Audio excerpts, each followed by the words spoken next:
And we're live today. Happy Sunday afternoon, everybody.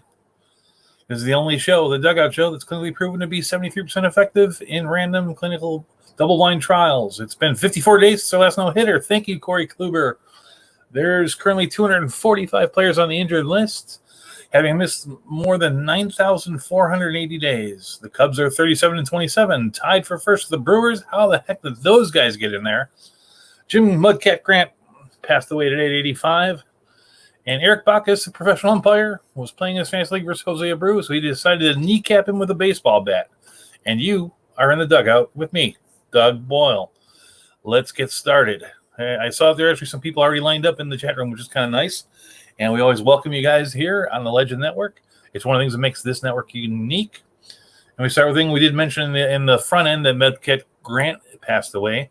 Mudcat Grant has a grade A nickname in Mudcat. He was the first black pitcher to have 20 games, to win 20 games in a season. He actually wrote a book called The Black Aces about the 13 players up to 1980 so that were black and had 20 wins. There's a little bit of controversy in the book because Luis Tiant wanted to be included, and he probably should have been, which put him at 14. And there have been 3 other players that have joined that list since then, which means that in the entire history of baseball, there have been 18 black pitchers with 20 wins, which seems a little low to me, but it kind of a testament to the fact that they were excluded for so long. I'll name those 3 pitchers later on, but you can think about them for a little bit if you want. I hate to have to bring this up again, but this Luis Castillo thing is bothering the heck out of me. And, I did misspeak previously. I said that he had one good season. What I meant to say is he never had a good season. He had that season in 2019, which was sort of fool's gold. I went to look this thing up because I was just as shocked that people didn't see that this guy is not a guy you can count on in fantasy baseball and shouldn't be drafted as the 10th or the 12th pitcher overall because he's erratic. And I didn't think in saying erratic wasn't enough for the people I was talking to. But if you look at that season, he had one season where he had a 3.40 ERA. He had a really good beginning of the year and a really horrible end of the year. And for over the last 2 months, he had an ERA north of 5. And so that was the question going into last year, whether he could pitch a 162-game season and be effective the whole way. And that question was not answered last year. Thus, there's nobody in the right mind that would have him in the top 12 pitchers to start the season. Now, it doesn't mean that he couldn't be like number 26 or something. And if you were the kind of drafter that was drafting pitcher, he could be your third pitcher, which would make him a third rounder. But, yeah, he's not somebody that you can count on. You'd much rather have the 20 less innings from Clayton Kershaw or a guy like Lance Lynn or any of these guys. And it was super obvious, but I'll let that go right there. I didn't get to this last week, but I should have. When Marcell Ozuna went on the injured reserve, he went out and he got involved in a domestic violence dispute with his wife and technically his soon-to-be ex-wife because they're going through a divorce. And the first week I kind of counseled you should wait and see what comes up because there's a chance that a lot of things could be walked back. They really haven't said anything. Major League Baseball hasn't said anything because they're not about to. Because they move on this while he's hurt, it'll look like they're working toward his advantage. They don't want to be seen as such. But according to the reports, best case scenario is that he comes back and pitches and hits this year, and they suspend him next year. That's the best case scenario. That somehow it gets pushed off. The worst case scenario is that he goes to jail for 20 years. To go to jail for 20 years is probably highly unlikely. It has to do with it being aggravated assault, meaning in Georgia that he assaulted somebody with an object. The object in question was the cast on his hands. And I think that any decent lawyer can probably get that knocked down from aggravated assault to simple assault. But you're still looking at something that could be prison terms. I don't think that there's any realistic chance that this guy is. Whereas I don't think he's going to prison. He has to get healthy, which is 4 or 5 more weeks, and then he has to serve out the suspension. And even if he were to play this year, there'll be a fog over him, and so I don't know if they want him to play this year. That being said, he's in the middle of a 4-year, $65 million contract. No team has been able to get out of the contract for moral reasons, having to do with domestic violence in the past. It wouldn't shock me if the Braves tried, and if they did, that would clear up a lot of money that would allow them to make a real run at Chris Bryant, which would be a great fit for them. But I think Chris Bryant would be a great fit for almost every team out there.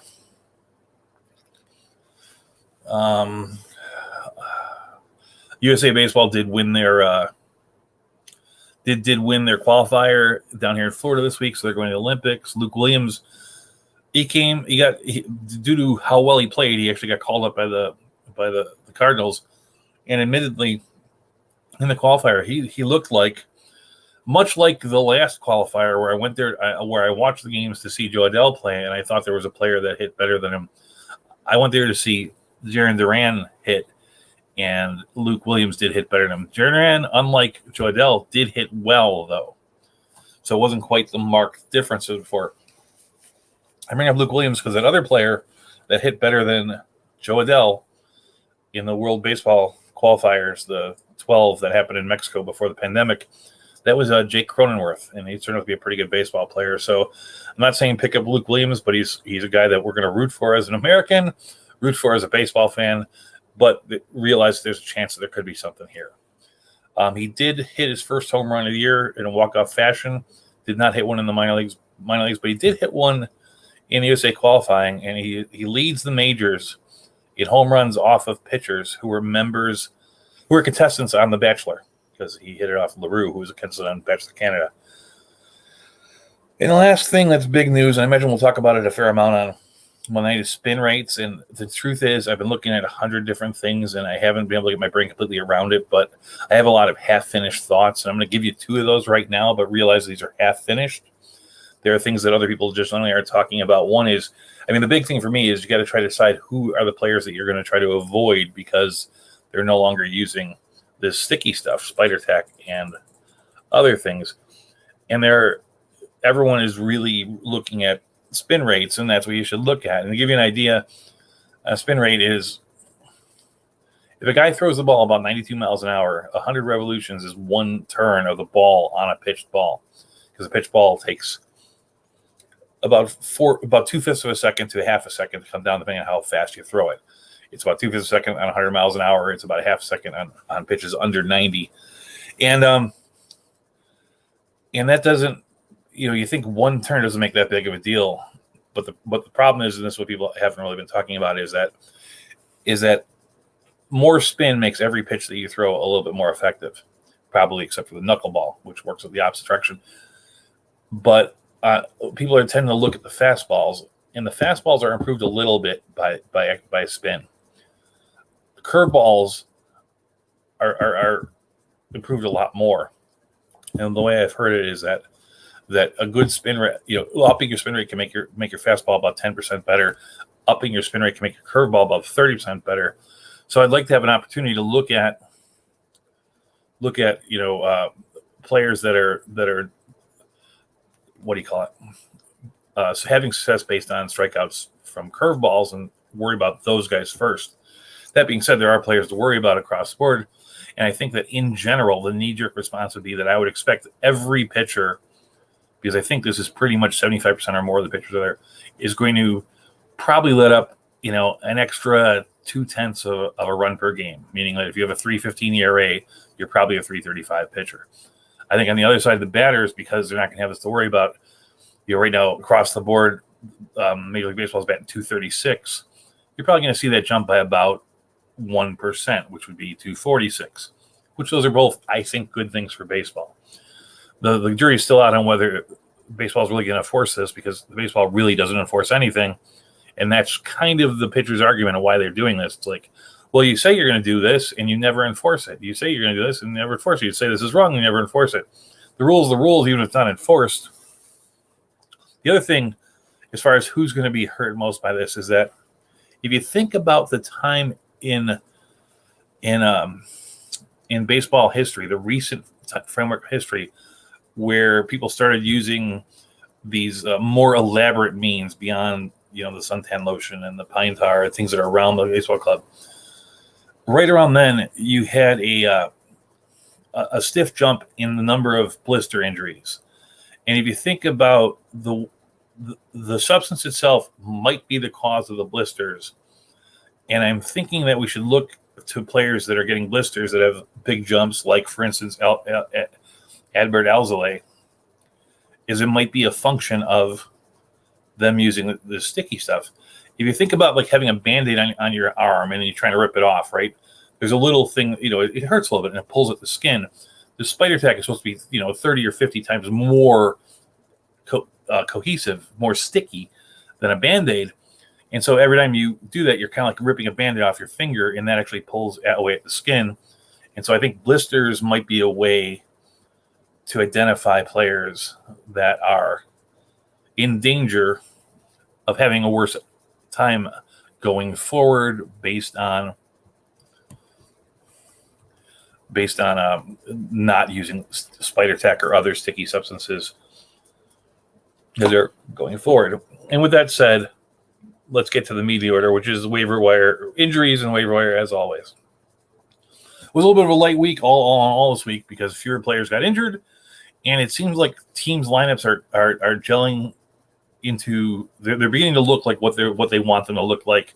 There are some teams that are in total disarray, like the Mets because of injuries and stuff like that. But the greater share of baseball teams have been using roughly the same lineup, barring an injury or two, for the last couple of weeks. And so there's less notes about new playing time and stuff like that. So, this show normally goes 60 minutes to 75 minutes. It might go a little bit shorter this week because of that. But here we go we'll start with the returning players. Welcome back. Welcome back, Eric Fetty, pitcher of the Washington Nationals. Welcome back, Mike Yastrzemski, outfielder, San Francisco Giants. Welcome back, Zach Britton, relief pitcher of the New York Yankees. Welcome back, Grisham, outfielder, San Diego Padres. Welcome back, Dylan Moore, second baseman, and a couple other positions for Seattle. Welcome back, Paul DeJong of the St. Louis Cardinals. Welcome back, Austin Hayes of Baltimore, off the IL at least. He does seem to have another problem. Justin Dunn is back with Seattle, the pitcher. Kendall Graveman is back from the COVID list for Oakland, and Kevin Biggio is back at third for Toronto. Tony Gonsolin is back off the 60-day, and we'll talk about him more at a different time. Michael Brantley is back for Houston in the outfield. Brandon Belt was back at first for San Francisco. Joey Votto is back at first for Cincinnati. Philip Evans is back in third, though I think he's actually back in the outfield for Pittsburgh. And Rob Refsnyder is back for Minnesota and batting fourth today in their lineup, ahead of both Miguel Sano and Trevor Larnach. And today we have a few people that are out, and people have been out the last couple of days. Today, Aaron Judge has been scratched already today due to back issues.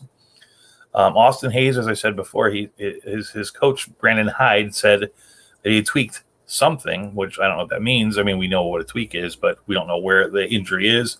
Maybe there'll be more information before too long, but that was the information as of 10 o'clock this morning. Jake DeGrom left Friday's game with flexor tendonitis after, as part of his 10 strikeout night. He did leave with injury. He says that he's not too worried, and he sees himself making his next start. I did re-see that reported as even the team sees them to make the next start. The Dodgers outfielder first baseman Cody Bellinger missed Saturday with a hamstring tug. He's day-to-day. And Rob Refsnyder, though he's back today, had missed the last 4 games with hamstring issues also. Players to the IL of import, 2 fantasy players. Miami put starting pitcher Trevor Rogers on the IL with COVID. That's the worst of the bunch for us because it means he could be out anywhere from a day or 2 to 3 weeks. Let's hope for the best for that guy. Cincinnati starting pitcher Sonny Gray is out with a right groin strain. Washington starting pitcher Austin Mounts out with a fractured nose. And as we mentioned before, the Cubs' young upstart pitcher Albert Alzolay is out with a right middle finger blister. On the relieving side, Daniel Hudson is out with a right elbow inflammation. TJ Antone is out with a right forearm inflammation. And Texas closer Ian Kennedy, who I have in a lot of my leagues and I miss dearly, has a mild left hamstring strain. So I like the fact to put mild in there. Makes me think that that's going to be a short stint. At third base, we lost a couple players that no one really cares too much about. Heimer Candelaria is out on a COVID intake. This one is interesting because of the situation. He left the Tigers to go on bereavement leave, and when he returned, he had to be put through the intake system. So, I think things like paternity leave and bereavement leave for teams that aren't in compliance Now we know that the Tigers aren't in compliance. It means that there's going to be even though they get 3 days off, they're probably going to have more days off. Travis Shaw, who no one should care about, is out from Milwaukee at third base with left shoulder inflammation. And Yoshi Tsutsugo, who no one really should care about. We should care about more than Travis Shaw because you should care about just about anything more than Travis Shaw. He's out with a right calf strain. At second base, Max Muncy of the Dodgers went to the IL with a right oblique strain. They were kind of nursing it as a day-to-day thing, but they threw him on that. Makes me think that should be short. When I say something is short, just to repeat something I've said almost every episode, is that nowadays the IL is 10 days. It used to be 15 days. I think that when it was 15 days, a lot of players were ready to come back a day or two before that. Now it's 10 days.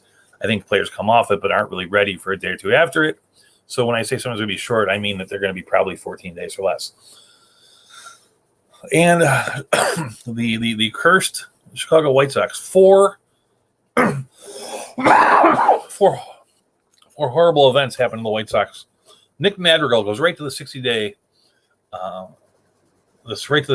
IL with a right hamstring tear. And then we know that previously the other bad thing is they lost Luis Robert and they lost Eloy Jimenez, and then they hired Tony La Russa. That's a team that's got significant bad mojo. We hope things get better for them. I'm not a Sox fan as I'm wearing the Cubs hat, but as I always say, I come from a very large family in Chicago. I have enough family that roots for the Sox, probably more than roots for the Cubs, that when they win, I don't get any joy of it, but I do appreciate the fact that my cousins are happy.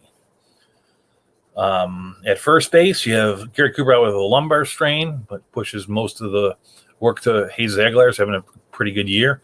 In the outfield, we lost Alex Dickerson in San Francisco, Kyle Garlick in Minnesota, and outfield in jack of all trades, Almides Diaz of Houston, which I know he got hurt because I recommended him last week as being a guy that seems to find time to play, and when he plays, he hits okay.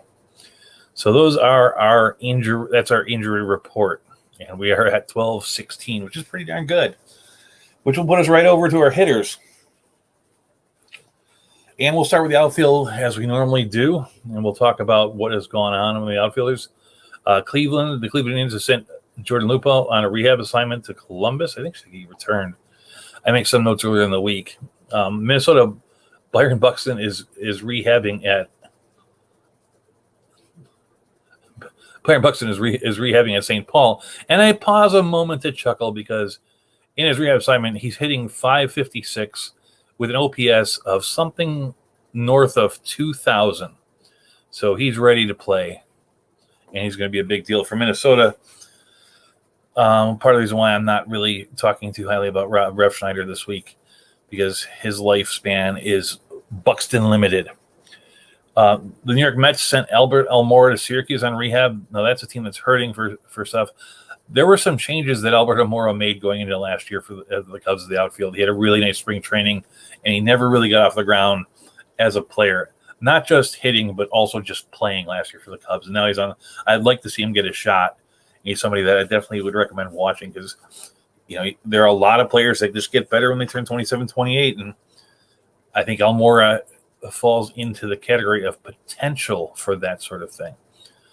Byron Buxton is hitting .56. Detroit recalled outfielder Daz Cameron, which they outrighted Jacoby Jones to make this space.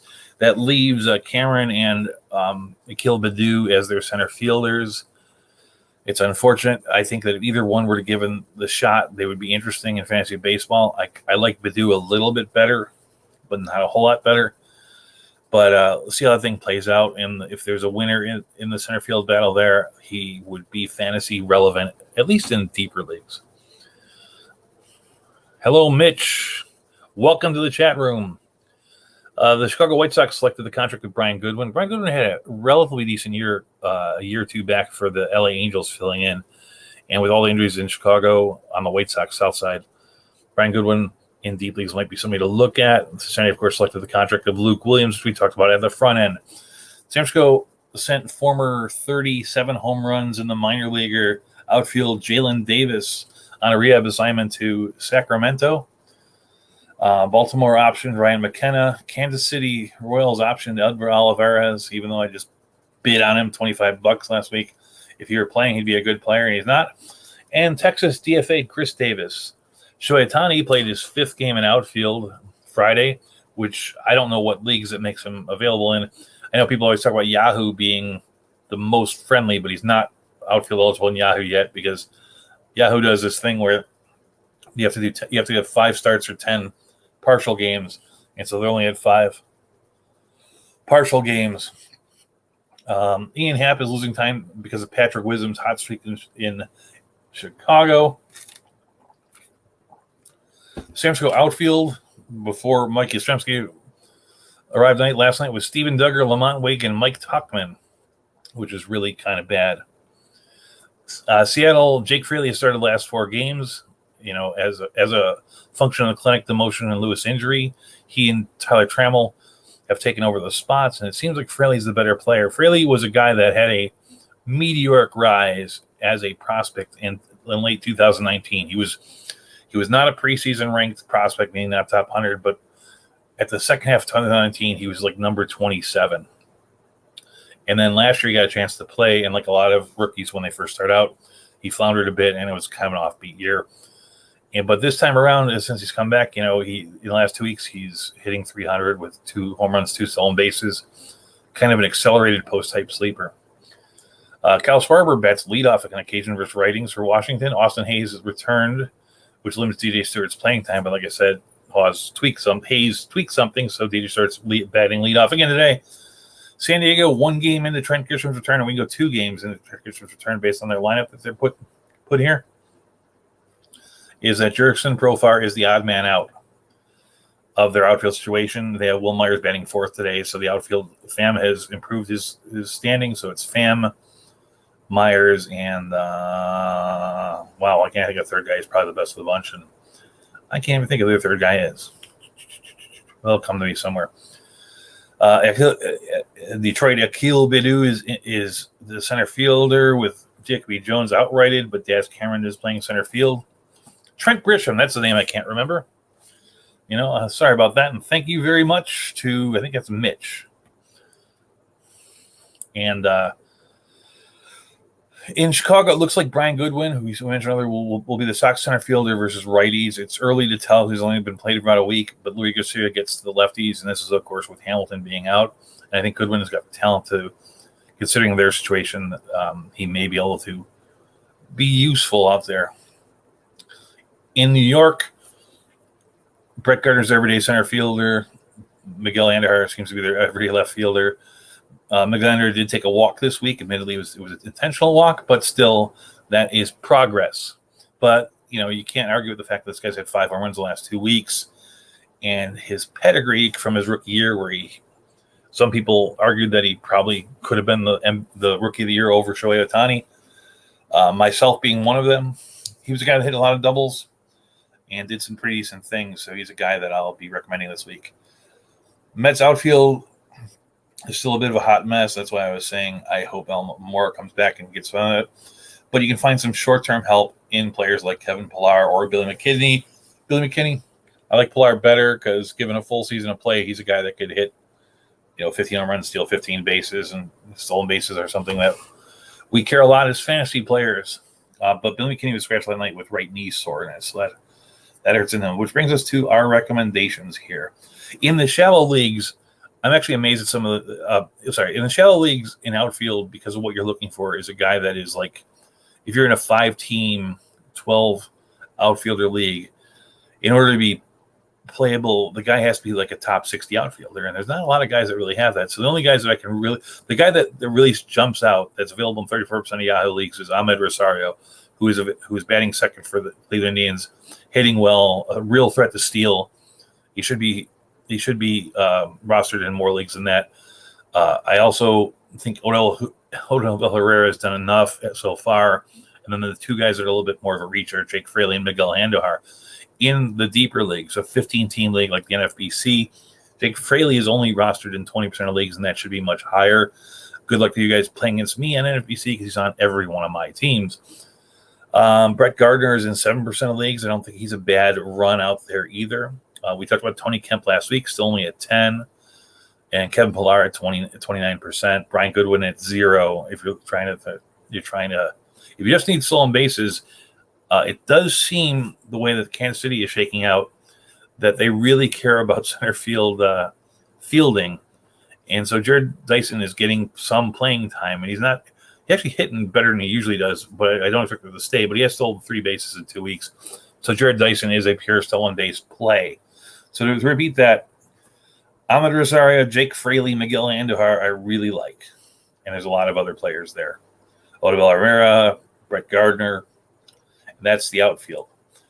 I was listening to the first part of Andrea's show yesterday, and she was saying that she was kind of short on people she recommend because there's less and less people to recommend. As teams are stabilizing their lineups, there's less and less change, which makes it less and less that you want to pick up somebody. In a shallow league of mine, I have both Jake Fraley and Taylor Trammell. I cannot actually find a player that I want to pick up that will allow me to cut Taylor Trammell, even though I don't like the guy and don't play him except for when there's no other option whatsoever. All right, now we'll go to the corner infielders, and we're at 12:25. I think you should. Let's take a second to this. There's a couple things that were mentioned here in the chat room. Ready to bail on Andrew Vaughn. The only thing about Andrew Vaughn is that I think that there's talent there, and I don't think that they can afford to, considering their injuries, not give him the chance. They don't have the player in their system that's going to make them say, let's bench Andrew Vaughn. I would say worst case scenario with Vaughn is that he struggles all year long. The most likely characterization is that they probably do send him down for 2-3 weeks to gain some confidence. But Vaughn, if you think of Vaughn as being a really great player, you're going to be disappointed, but he's going to be a service outfielder in deep leagues. Should I pick up Chad Green and Zach Britton to backstop Chapman? Now, Chapman is an interesting one because, as I was talking about before, there are people that lost a lot of spin. Chapman is one of them. Now, admittedly, he lost velocity, too, over these last 2 blown saves. And so I would definitely put Zach Britton as a high-ranking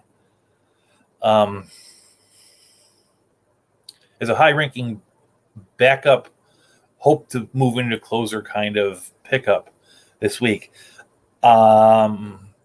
If the velocity being down is a sign of what it normally is for Chapman, Chapman is known for taking a couple, 3 weeks off every year with an injury. Britton will be the guy that will close in the interim if he's on the roster. So Britton would be the guy that I would pick up, which brings us back to first base and third base.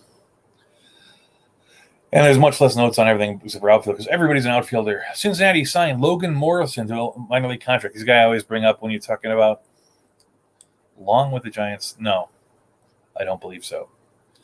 Because I'm not really 100% certain who Long is on the Giants. Logan Morrison signed to a minor league contract. I bring him up because people always say, well, that guy hit 31 home runs. So he's a relief pitcher. I don't know how he's going to add to things. As a relief pitcher, I don't know how he's going to add to things in there. With relief pitchers, you're really looking at guys that will get you saves. I don't think you'll move into that mix. They're happy enough with McKee and Rogers. If you're looking for some guy that throws middle relief, I think there are better players out there like Yusmeiro Petit and the Devin Williams and the Jonathan Loaisagas of the world. But if everybody is definitely owned, I still probably wouldn't take him because I'm not really 100% certain of the kind of sort of things. I know when there's a new guy, we always have a tendency to look at him. I don't know what you're going to get out of that. That's my personal opinion. I will promise you that sometime between now and next week, I will look at who this Longfellow is and have everything I've told you is based on situation and other guys that are out there. I'll try to figure out who he is. Cleveland traded Jake Bowers in Seattle for a player to be named later. And Seattle went ahead and played him at first base every day. He's still not good there. Seattle has sent Evan Wade on a rehab assignment to Tacoma, so that's working out. Dropping Vaughn to pick up Pham, I think, is a good deal, except for maybe in dynasty leagues. But anyway, like I said, Pham is a guy that everything is healthy. He's a top 60 player or whatever. So well done. Miami recalled Lewin Diaz, who's a prospect that I like the power of. And Boston Red Sox seem to be very comfortable starting Bobby Delbeck at first base. accepting the 6 homers and the 180 batting average, which is something I didn't really see. See that both Uri Gurriel and Matt Olson have been hot this week. Dan Vogelback is batting second for the Brewers, and he's been pretty good this week. Kessler Hero earlier in the week was re-DFA'd, and that clears the room for Vogelback to be a pretty good thing. Cleveland seems committed to Bobby Bradley at first base. Bobby Bradley is going to be somebody I recommend at first base. He was one of those guys that I said before the season was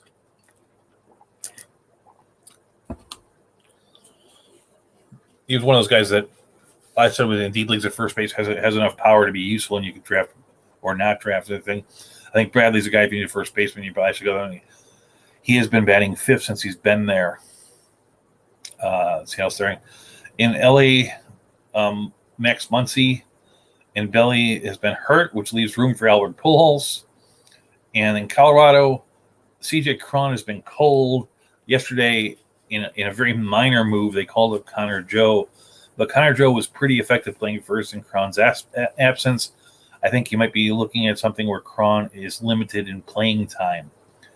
At third base, Pittsburgh has recalled Will Crow. Kevin Biggio's return to Toronto has had San Diego Espinal DFA'd, though Joe Panik is still involved and he is hitting.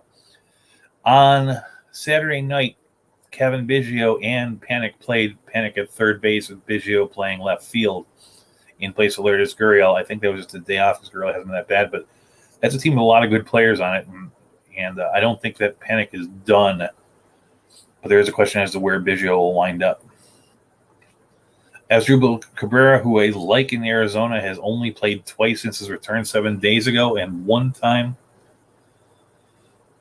If Cron goes to Milwaukee, they won't jerk around as much. Yeah, that'd be a thing. Like maybe he finds another spot. I don't think they've jerked around CJ Cron. I think that the best of CJ Cron's career is behind him. He's still got a lot of power, but any hope of a 250, 260 batting average has gone out the window, partially because everybody's averages has dissipated, but he's a guy with a lot of swing and miss in him.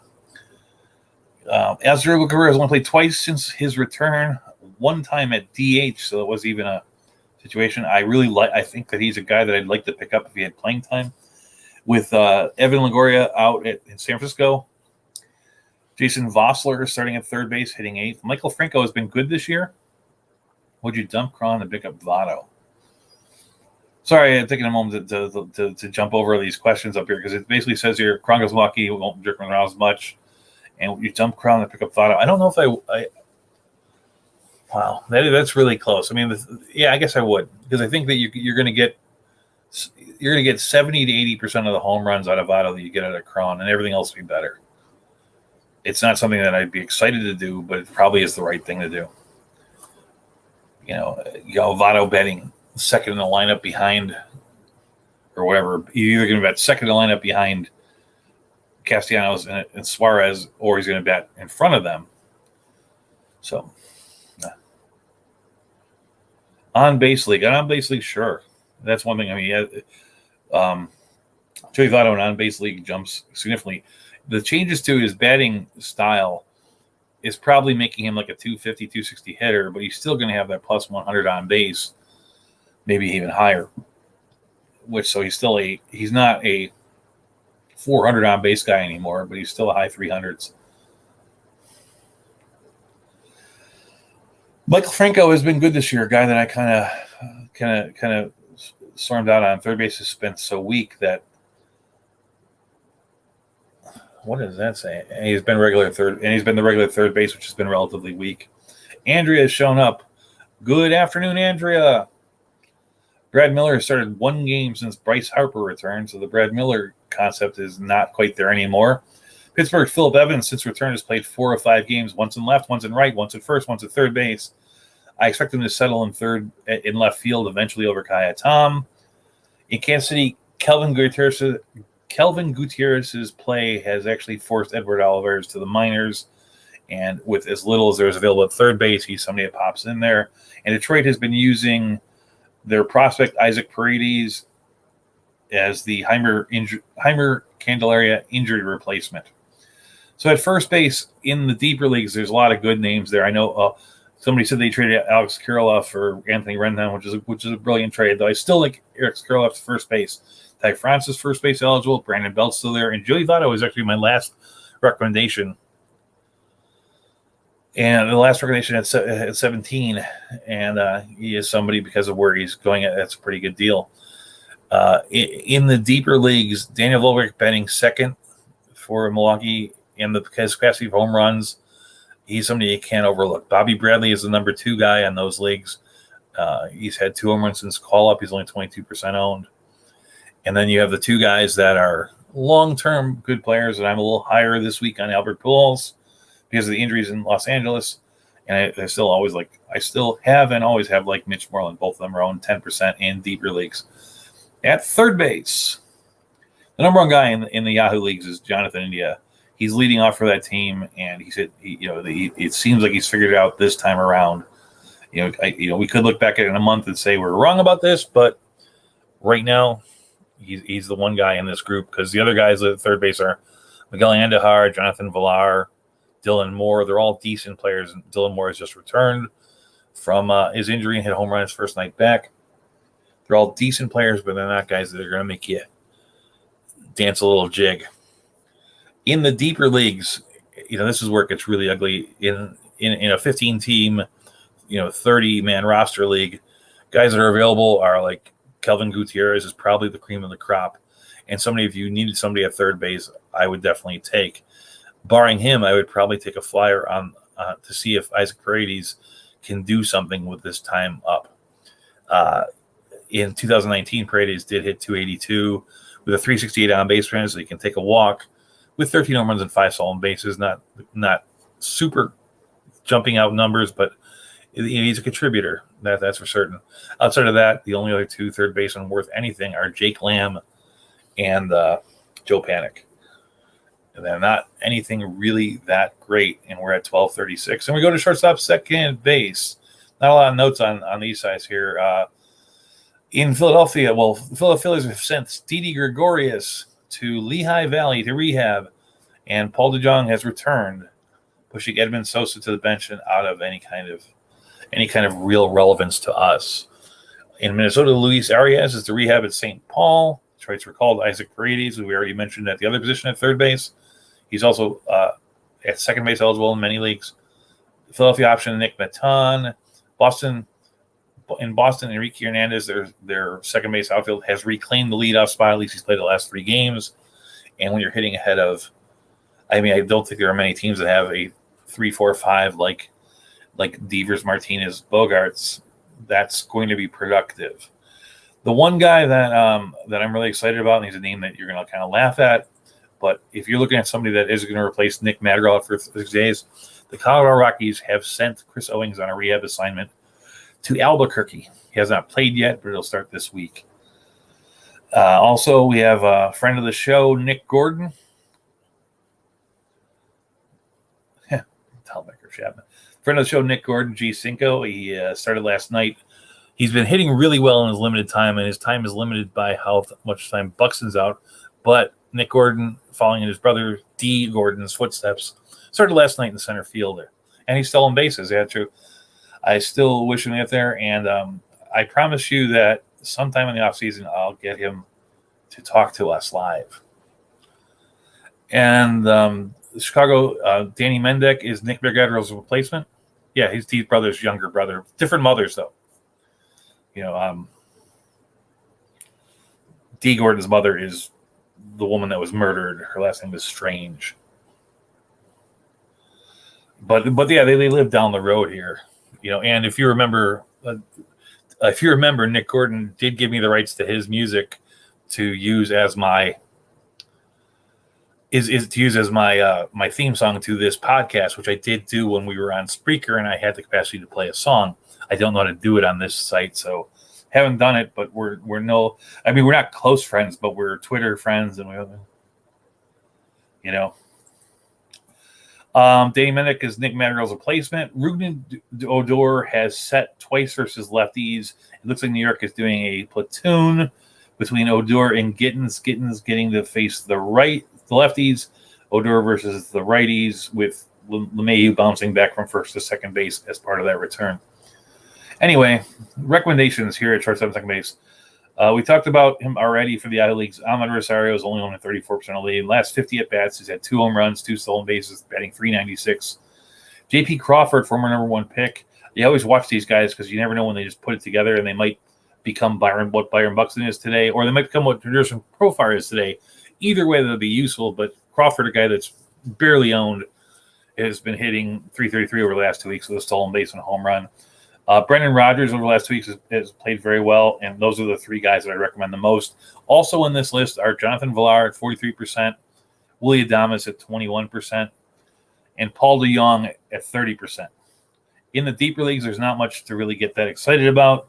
I said I want to put 3 names on here, but I like Jose Iglesias, and I've gone into the thing that I think he's a decent baseball player. Nick Ahmed at 37 is partially owned, and probably a fairly likely Arizona trade bait thing. So I don't know if it's a long-term stuff. He's such a good defensive player that somebody's going to want him, and he hits enough. Yeah, I wouldn't go good. Kelvin Gutierrez is available to Chapman. Yeah, that'd be a hard thing to pull the trigger on that, but I probably would not do that. Gutierrez is the kind of guy that you would take in a Vladimir Gutierrez I would take. But Kelvin Gutierrez is the kind of thing is a last resort. And in a very, very deep league, you might be at last resort status. Like, for instance, I have a league where I'm playing Hunter Dozier. I might take Gutierrez over Hunter Dozier, but not over Chapman, because the upside of Chapman, if he ever figures out what he's doing, is pretty high. Admittedly, I have a lot of worries about Chapman. So my three shortstops are Ahmed, Iglesias, and I'm going to throw Nick Gordon in there with his 2 home runs, .370 batting average. Sorry, his home run, 3 stolen bases, and .370 batting average this week. He looks pretty darn good. At second base, Jonathan India, who we spoke about before. Dylan Moore returned, Brendan Rodgers, and Odubel Herrera. Those are the guys on the Yahoo side. In the deeper leagues, this is really the well at second base has really dried up. Most of the players are over 50% owned. Tony Kemp, even though we talked about last week, and I know Andrea talked about last week, it's only 10% owned. I still have that weird love of Pat Valaika. I'm not saying he's the greatest player in the world, but if you piece together parts of his seasons into 162 games, you have pretty good numbers. And he's one of those guys I've always wanted to see get to play all the time. He's been hitting this last stint with the Orioles. He's been hitting over 300. And his nickname is, for some godforsaken reason, and this is one of the things that actually made me look at him the first time, his nickname is Patty Barrels. Because apparently he's good at that.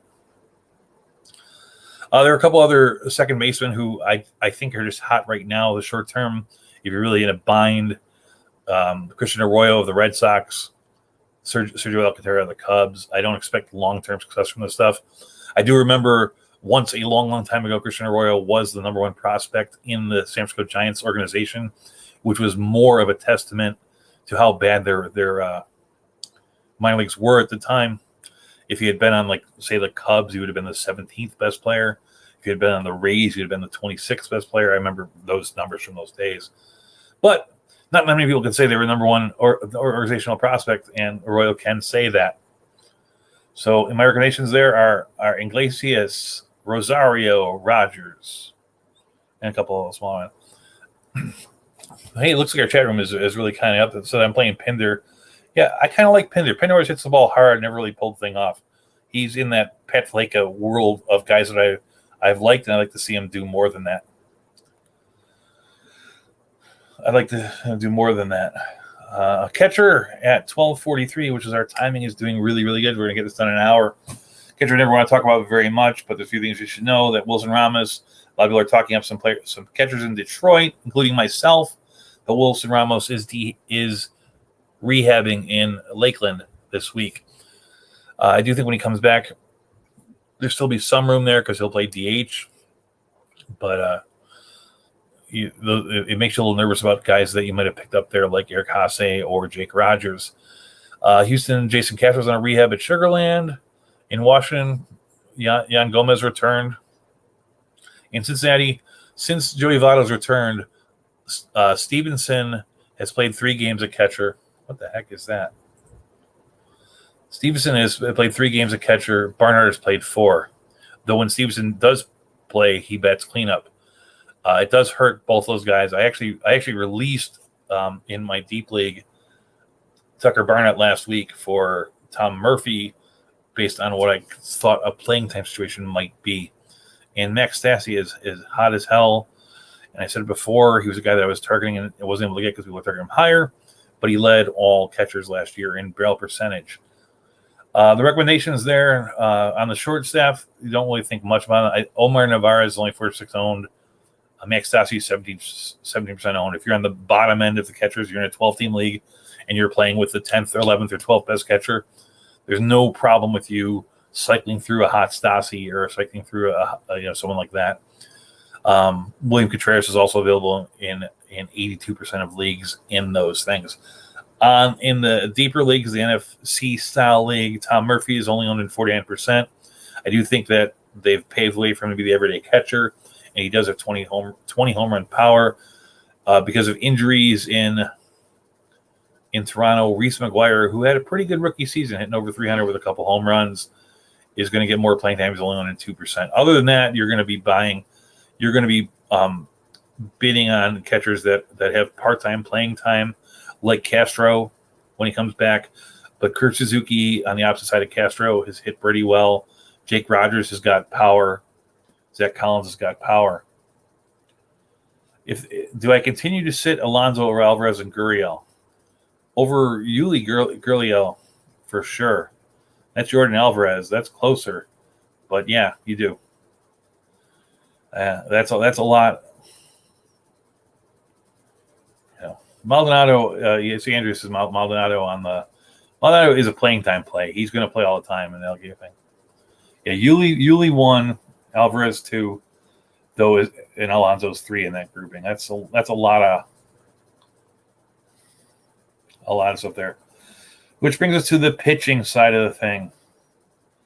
Not a lot here. There are a couple guys that are like stashes, and one thing I did want to say, because this is a part of the season where lineups, not only is the Major League Baseball becoming more stable, but fantasy baseball lineups are becoming more stable. So when players cut people, occasionally you'll have people that are cut that are owned well above the 50% range. And if those guys are there, you got to make some kind of motion on there. And I bring that up because in my one league, Danny Duffy is available. And he's pending to go on a rehab assignment this week. I'm intending on making a $1 or $2 bid on him this week to put into the thing. Notes. Kenta Maheda is on a rehab assignment in St. Paul. Pittsburgh option Mitch Keller to Indianapolis, and New York sent Luis Severino to Hudson Valley on a rehab assignment, but it looks like on a pitch he strained his groin. I still like Severino the rest of the year, and this might actually be a situation where he's more ready to play when he starts, but he plays less. I think we were all hoping that he'd start around July 1st, because it looked like he was at schedule or ahead of schedule. This puts him maybe a little bit behind schedule, and actually gives him a chance to rest probably for 2 weeks, 3 weeks before he does much of anything outside of arm exercises. But you got to put our lust for Severino on the back burner. But I did want to mention the other guys that, like Mackenzie Gore is 59% owned in those leagues. Chris Sale, 98% owned. Noah Syndergaard is probably next on the block at 54 if you're looking for injury stash, somebody that might be good down the road that's worthwhile for a little bit. I don't really know what to make about Austin Gomber, but I have to say that he's pitching in Colorado. He had some horrible outings and still has a sub-4 ERA, 1.13 whip on the season. He's the kind of guy that if you're in a league, in those deeper leagues, I'd probably love him. In a shallow league, if you could somehow manage his starts where you don't start him versus Colorado, possibly. Tarek Skubal, his last 17 innings is 2-0 with 25 strikeouts in 21 innings, a 2.12 ERA, a little bit of walkie with a 1.35 whip, but he's pretty darn good. I think Mike Minor's finally coming around. He was a guy that I really liked in the drafts this year, picking him around pick 140. Over his last, he's 32% owned in Yahoo leagues. His last 2 outings have been strong, with a K per inning and a 3.6 ERA and a 0.9 whip. Albert Alzolay was on this list until he got his blister. JT James Kaprielian is available in a lot of Yahoo leagues. He's only owned in 69%, and I think that he's a guy that actually merits shallow league rostering based on situation. Not every team, but some teams. If you like rookies, keep an eye on Tony Santillan today, pitching for Cincinnati. He's already in Yahoo owned by 17%, but he has yet to pitch. You have a couple other guys out there that are floating that are okay, like Johnny Cueto, Chris Bubich, Josh Fleming. But really, the big two in this are Skubal and Minor, and Alzolay if he wasn't hurt. With a blister, I don't expect he's going to be gone for more than 15 days. In those deep leagues, there's actually some little level of hope there. The 5 names that I got here, well, 4 of the 5 names I got here, I believe in a little bit. I believe in Tucker Davidson of Atlanta and Atlanta's capacity to pull up a pitcher out of nowhere that can just be effective enough for a little while. And I do believe wholeheartedly in Vlad Gutierrez, considering he's owned in 7% NFBC leagues. He's much better than 7%. There are a lot of pitchers that are owned in 60, 70% of leagues that he's better than. Eric Fetty came back from the IL, and he's only owned in 2% of leagues there. He pitched 5 innings with 1 run and 7 K. And if you looked at what he did just before he got hurt, is he had a series of 2 consecutive pretty good games. He might be the guy that's figuring it out after 3 years of play. We always want these rookies to perform right away, but Fetty was at one point a reasonably high rated institutional Washington prospect at pitcher. Joe Ross over there in Washington is 10% owned. He's got 2 losses, but 11 Ks in 10 innings and 3.27 ERA over his last 2 starts. And then the other guy, the guy that I hate more than anything, because he actually tanked one of my leagues this year, is Kobe Allard. But over his, he had a really good shutout, 5-inning shutout versus the Dodgers, which puts him over his last 3 starts as 1-2 with a 4.50 ERA, 0.93 WHIP, with 14 Ks and 14 innings pitched. I hope I never have that guy on my team again after last year, but I can't deny the numbers, so I thought I'd just bring them up. So my recommendations on pitching is I don't understand why Skubal and Minor are owned in more Yahoo leagues. On the deep side, Vlad Gutierrez is the guy that people should pick up. Though there's reasons like Tucker Davidson. Is that his name, Tucker Davidson? You know the guy I'm talking about. And Eric Fetty. And then we get to the closer report at 12:51. All right, so here's what happened among closers this week. I'm going to list first the guys I think is safe, and they're not as safe as they once were. In Boston, Matt Barnes, even though he had no saves, is safe. Aroldis Chapman had no saves, 2 blown saves, but is still safe. Liam Hendricks had 1 save and a blown save, and he's safe. Houston's Ryan Presley had 1 save, and he's safe. Rasil Iglesias of the Angels has a win, a blow save, and 1 save, and he's safe. Ian Kennedy is on the IL, and when he returns, he is safe. Yimi Garcia has 1 save, and he is safe enough. Edwin Diaz has 2 saves. He's safe. Brad Hand with 1 in Washington. He's safe. Craig Kimball has 3 saves in Chicago. And actually, if we were to redraft relief pitchers this year, the only relief pitchers I would take out ahead of him is maybe 4 guys. I would take Chapman, Hader, and Hendricks, and that's it. He's probably the 4th best reliever this year, maybe even higher than that. Josh Hader is safe. Richard Rodriguez, even though they didn't have any opportunities, is safe. They had no Alex Reyes at St. Louis, even though there are no opportunities, is safe. Daniel Bard has gone back into being safe at Colorado over his last few starts. His ERA is completely in line, and he's gotten 2 consecutive saves. He's still probably the last actual closer I want, but I would want him over many of the partial closers that are out there. Not like Klase and Karinchak, but over any of the guys in Baltimore or any of the guys in Detroit or, people that are splitting along those lines. Kenley Jansen is safe in Los Angeles with the Dodgers at 2 and saves this week. And Mark Melancon of the Padres is safe, even though he had no saves this week. All right, so this is what happened. In Baltimore, there were no save chances this week. So it's to determine if this is a committee or if somebody is going to come out of that. Hunter Harvey, Cole Scherzer, Paul Fry could emerge Cesar Valdez out. I told you last week I still think I'm going with Cole Sulzer as being the guy that comes out of this if it is anything but a committee. In Toronto, they had no save chances. Jordan Romano is still the guy. Rafael Dulles in the one game that he pitched, he pitched 2 games, one okay outing, one fine outing, and one terrible outing. So I think he's out of the mix there, and you have no worries on Romano until Julian Merriweather comes back. Arizona is the worst of the bunch, and I would rather have Bard than anybody on that right now. But Arizona had only one save chance this week, and it happened last night. And they brought Stephen Crichton, the guy who's been their closer, in the 7th inning.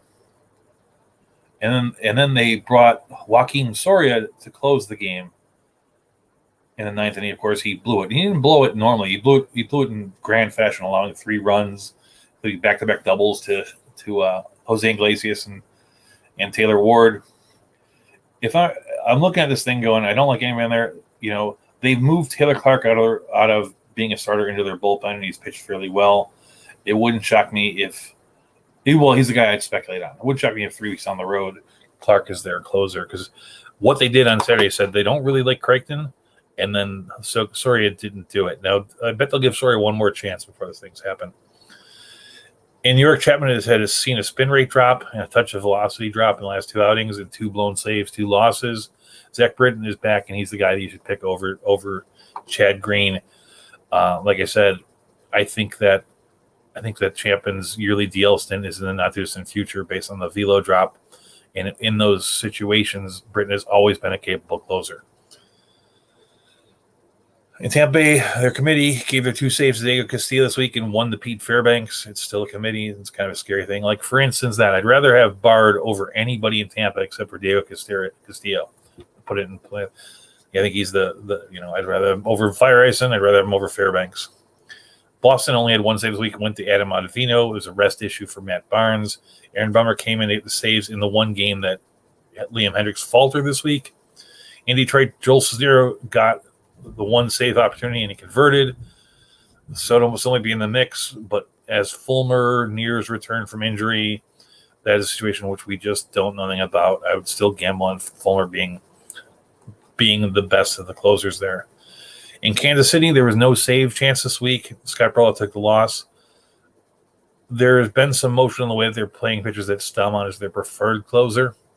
I'm not ready to anoint him that as such, but I have seen him in print in places saying that he's their closer, which I find weird. And that's over Barlow, Holland, and Simmer. Minnesota gave their 1 save chance this week to Taylor Rogers, and he got the save. He did take a loss in a different game. I still prefer Robles over him because he's the right-handed guy in that grouping. In Houston, Ryan Presley went a save to Christian Javier, who got a multi-inning save. And with the Angels, Alex Claudio, formerly of the lefty, formerly out of the Rangers, got saved on Friday. I don't think that says anything about Iglesias. They were doing a bullpen game, and all the bullpen was really used. In Oakland, Jakeman blew a save this week, while Luis Trevino converted his chance. That's a confusing bullpen. It's probably somebody put a question about the San Francisco bullpen, which I promise we'll get to. Oakland is a lot like San Francisco bullpen, except for both these guys are halfway decent. In Seattle, Kevin Graven returned from COVID and from rehab, and they did fade Keenan Middleton, which means that Rafael Montero is going to be part of the mix because Graven's going to pitch he's their closer, but he'll pitch in the 7th or 8th if that's more important than it sometimes is. Montero blew the 1 save chance he had this week because he's Rafael Montero. In Texas, nobody has gotten a save in Texas in candidate with the IL, and likely nobody will. Josh Spores got both chances, and he blew them both. The scuttlebutt is about DeMarcus Evans being the guy to look out for there. In Atlanta, Will Smith, who might be the worst actual closer on a team right now, blew a save on Wednesday, which is really fine because they turned to Chris Martin on Thursday, and he blew the save. And they also pulled Shane Green out from the minors, and he blew a save on Tuesday. So they were able to use their committee to get 1 blown save to everybody there. I don't know. I think Will Smith is still the guy based on the static inertia. there's reasons to like the other two a little bit. But I have Will Smith in a number of leagues. He's terrible, but he's getting the saves when he gets it. So as of this point, you still hold on to Will Smith. In Miami, San Francisco's only save this week went to Caleb Berriger. People are asking, like, what should I get, Jake McGee or Taylor Rogers? McGee is the better pitcher. Taylor Rogers has some effective moments, but when he pitches too much, because he relies on deception, the deception becomes less of a thing. And he's a guy that never really will be a closer. The best he can hope for is to be a partial closer, which is what they are. In this, when Jake McGee got the save on Saturday, it was a 7-inning part of doubleheader. They brought Rogers in the 6th inning, let McGee pitch the 7th. Rogers also blew a save on Thursday, and on that day, McGee took the loss after the game was tied up. So they have problems in their bullpen. It's not the most ideal bullpen. It's ahead of Detroit and Arizona and Colorado. I'd rather have McGee than all those guys, but it's not exactly the best thing you're looking at there. In Miami, Dylan Floro got a second career save on Saturday because Yimi Garcia had pitched on 2 consecutive days. I know that I think that at some point Yimi will lose that job, but it's not right now. In Philadelphia, Hector Neris, he blew 2 saves this week also. See all these guys that blew saves this week? Jose Alvarado and Sam Coonrod is lurking. I actually think that I would take a flyer on Coonrod if I had the space to park a potential future closer. And this week, Washington hand turned over 1 save to Tanner Rainey. In extras, Milwaukee did acquire Hunter Strickland from Los Angeles for cash. Part of why they were shorthanded that one day. So in the shallow leagues, anybody who's getting saves regularly is somebody that you should roster. Bard is 50% rostered in Yahoo leagues. Hansel Robos is probably my favorite of the bunch. Is 29% rostered. Lucas Sims 45% rostered. Then you have Stalmont, who looks like the guy in Kansas City, and Fulmer, who I feel is the guy in Detroit. But because those guys are getting saves, Sims, Robles, Bard should be whatever. And over the last 2 weeks, Daniel Bard does have a 0 ERA, which is good. And then you have all these weird guys in the deep leagues where you're just trying to say maybe he'll be the closer in the future. I mean, it's just Joel Cisnero got 2 saves this week, and he's rostered, and he has 12% ownership. Jose Alvarado 39, Coonrod 2, DeMarcus Evans we mentioned 2, Chris Martin on the Braves 29. I think that's a guy that speculate on. If you're going to speculate on a long-term fill-in, the Atlanta Braves Chris Martin is the guy to speculate on. Britton on short-term fill-in. And then Cole Sulzer at 15%. Baltimore. That sucks. My phone is going off. And then you have Taylor Clark, who we talked about, as the long-term guy there. The long-term guest guy there. I really need that to shut off, so I'm going to go away for a second.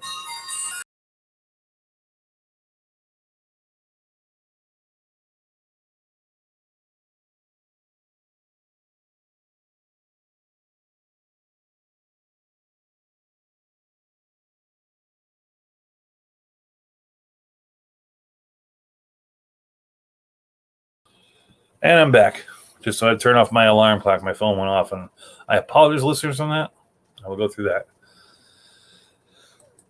Which that is who I'm recommending this week. So my primary recommendations were Ahmed Rosario, Alex Kirilloff, Bobby Bradley, Ty France, Jake Fraley, Dylan Moore, Miguel Andujar, Brendan Rodgers, Tarek Schoolboy, Mike Minor, and Vlad Gutierrez.